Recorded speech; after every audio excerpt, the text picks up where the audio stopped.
20 octobre 1996.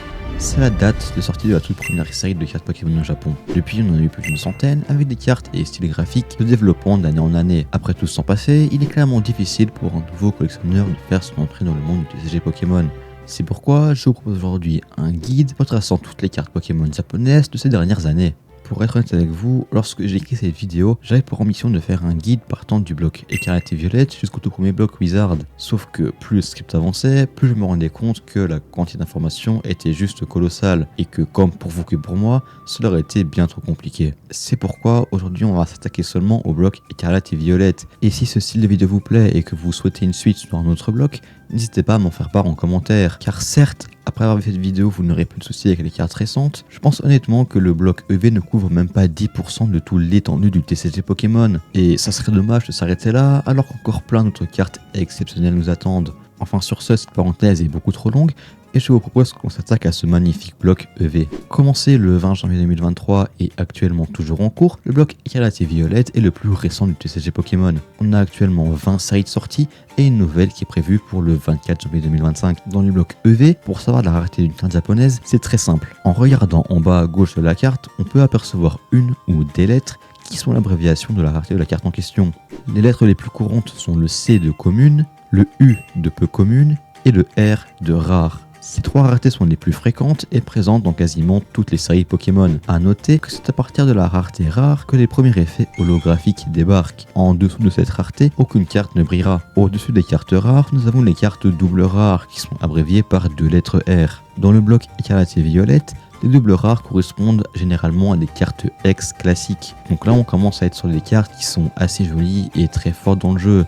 Alors on pourrait penser qu'elles soient vraiment rares et plutôt chères, mais non, en japonais c'est relativement simple d'en avoir et ça vaut généralement pas grand chose malgré que ce soit de très belles cartes. Et avant de continuer avec les raretés les plus élevées, une chose que vous devez bien comprendre, c'est de faire la différence entre les raretés et le type d'une carte, car toutes les cartes doubles rares ne sont pas forcément des X et toutes les cartes X ne sont pas forcément des cartes doubles rares. Si on prend l'exemple du bloc épée et bouclier, la rareté double rare est également présente, mais elle correspond aux cartes V. Donc si vous vous demandez qu'est-ce qui est le plus rare entre une carte V ou une carte X classique, eh bien c'est la même chose, c'est la même rareté, mais juste un type de carte différent. Et pour continuer encore plus dans les exemples, ne venez pas me comparer des vieilles cartes X des premières séries aux cartes X double rare de Écarlate et Violette, car leurs raretés n'ont rien à voir. C'est le même type de carte, dont les cartes X, mais leurs raretés sont différentes. Les premières X étaient bien évidemment beaucoup plus dures à obtenir. Et sur ce, il est temps de passer au niveau supérieur, avec des cartes que je pense beaucoup d'entre vous apprécient, j'ai nommé les cartes AR. Abréviation de Art Rare, les cartes AR sont la nouveauté du bloc EV. Ces cartes mettent en avant le Pokémon dans sa vie quotidienne, avec une illustration prenant la carte en entière. Ce sont des cartes qui sont vraiment magnifiques et ont généralement pas mal de valeur en français, mais en japonais les choses sont un petit peu différentes, et à l'exception de quelques cartes, elles ont en général, comme les doubles rares, que très peu de valeur. Je ne vais pas revenir sur pourquoi ces cartes valent cher en français et non en japonais, car j'ai déjà fait une vidéo à ce sujet, donc pour les plus curieux d'entre vous, je vous invite simplement à aller la visionner. Au-delà des cartes AR, abréviées par les lettres SR, nous avons les cartes super rares, qui sont appelées full art en français. Dans le bloc EV, ces cartes mettent en avant des Pokémon ou des dresseurs ayant un style qui leur est bien reconnaissable. Ce sont des cartes qui commencent à avoir un peu de valeur, surtout si le Pokémon ou le dresseur est apprécié de la communauté. Les cartes SR ne sont pas les cartes les plus recherchées du bloc EV, mais il existe notamment dans les blocs précédents des séries où celles-ci sont les cartes les plus convoitées, avec comme exemple la série Lost Abyss et son magnifique Giratina SR. Abréviées par les lettres A, C, E, les cartes A-Spec font leur grand retour dans le bloc EV. Ce sont les cartes qui je pense intéresseront que peu de collectionneurs, car elles n'ont pas beaucoup de valeur et ne sont que généralement convoitées par les joueurs du jeu de cartes. Honnêtement, j'ai pas grand chose d'autre à dire dessus, ce sont juste des cartes dresseurs qui sont fortes dans le jeu et c'est tout. Et on continue avec la fameuse rareté que tout le monde attend et la plus convoitée de ce bloc EV, j'ai nommé les cartes SAR, donc abréviation de Super Art Rare. Alors les SAR, ce sont les cartes à avoir. Comparé aux cartes AR, on peut y retrouver des Pokémon ou des dresseurs. Au niveau du design, c'est vraiment le même principe que les AR, avec toujours cette envie de mettre entre guillemets une pose naturelle, avec par exemple ce Milobellus qui sort de son lac, ou encore ici Atalante qui est en train de danser sur scène. Niveau valeur, ce sont bien évidemment les cartes les plus chères, même si le prix varie énormément en fonction de la cote de popularité du dresseur ou du Pokémon. Avec par exemple ce pauvre lemme qui vaut entre 15 et 20 euros, alors que Atalante, elle, en vaut entre 150 et 200. En tout cas, je ne pense pas me mouiller en affirmant que ce sont les plus belles cartes de ce bloc EV. Et pour finir, la rareté la plus élevée de ce bloc EV, les cartes UR, autrement dit ultra rares.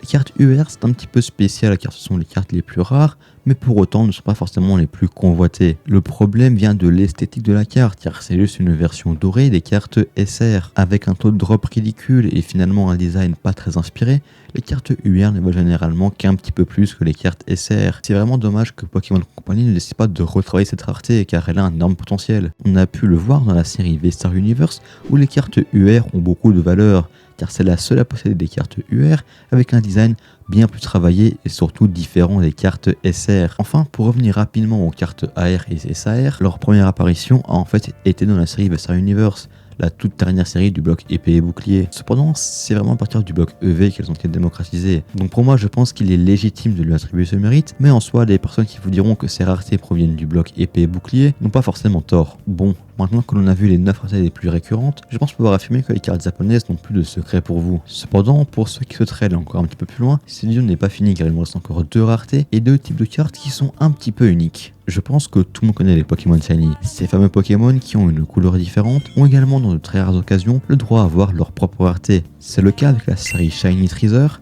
qui, abréviée simplement par la lettre S, possède des cartes de rareté Shiny. Ce sont des cartes vraiment sublimes, mais vu leur grand nombre de la série, toutes les récupérer serait une mission bien ardue. La rareté Shiny possède également une évolution avec les cartes SSR, qui sont l'abréviation de Shiny Super Rare. Ce sont simplement la version Shiny des cartes de rareté SR que nous avons vu précédemment. Nous avons maintenant vu absolument toutes les raretés actuelles du bloc EV, mais j'aimerais également vous parler de 2 types de cartes qui apparaissent à de très rares occasions. Je parle notamment des effets Pokéball et Master Ball. Pour le moment, ces 2 effets ne sont présents que dans 2 séries qui sont 151 et Terrastal Festival. On reconnaît facilement ces effets grâce à une grosse Pokéball ou une Master Ball présente sur la carte. La Master Ball étant bien évidemment plus rare que la Pokéball. Sachez également que ces 2 effets n'apparaissent uniquement sur les cartes communes, peu communes et rares. Ces cartes sont vraiment sympas et notamment les Master Ball peuvent ajouter énormément de valeur à une carte si celle-ci est un Pokémon apprécié. Je tiens encore une fois à le rappeler, mais ce ne sont pas des raretés. Si on prend une carte avec et sans l'effet Pokéball, on peut remarquer que le numéro de la carte reste identique. Tandis que si on prend l'exemple des cartes Shiny vu précédemment, on voit bien que ce sont des numéros différents. Et grâce à cela, on comprend bien que les cartes Shiny ne sont pas des effets comme les Pokéballs, mais bien des raretés à part entière. Je sais que j'ai beaucoup insisté sur ces différences dans ces vidéos, mais je trouvais qu'il était nécessaire de s'y intéresser. En tout cas, je remercie les personnes qui ont pris le temps de visionner cette vidéo, ma foi dense en informations. Et si vous aussi vous souhaitiez me remercier pour mon travail, un abonnement et un petit like sont les meilleurs moyens pour me soutenir. Surtout pour une chaîne qui part de zéro comme la mienne. Je tenais à ajouter une dernière chose. Vous l'avez sûrement remarqué, mais je n'ai pas abordé les taux de drop des différentes raretés et effets vus dans cette vidéo. Cela est volontaire de ma part, car ceci varie énormément en fonction des séries. Et dans un guide qui se veut général, traiter des sujets au cas par cas est beaucoup trop complexe. Mais ne vous inquiétez pas, quelque chose d'aussi important que les taux de drop sera bien évidemment abordé dans de futures vidéos. Sur ce, je vous remercie encore et je vous dis à la prochaine pour d'autres vidéos. Ciao.